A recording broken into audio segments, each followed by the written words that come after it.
had a client that he's actually in the process of retiring. I think he's got maybe about a month left until his retirement date.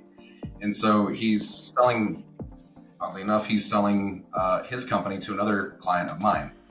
And so it's been very, very rewarding for me to be part of that exchange, because I get to see both sides, the buyer and the seller.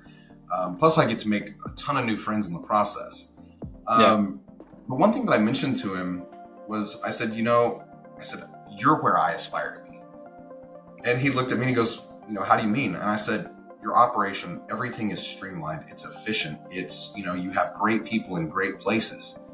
And I said, it's a working machine. Now, one thing I will give him is that he's not your typical entrepreneur that started out with the mindset of, I'm going to start a business and somebody else is going to run it for me. That man is in business from sun up to sundown. He works his company. And as soon as I told him, I said, you're where I aspire to be. He looked at me and he said, that's because my personal life is in order. And he's absolutely right.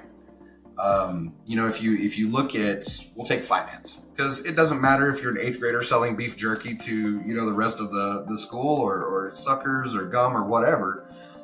Or if you've got a multi-billion-dollar conglomeration,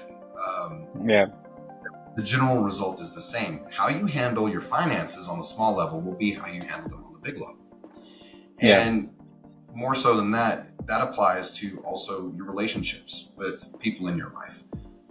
And where that kind of stems in or comes into play here is with trust.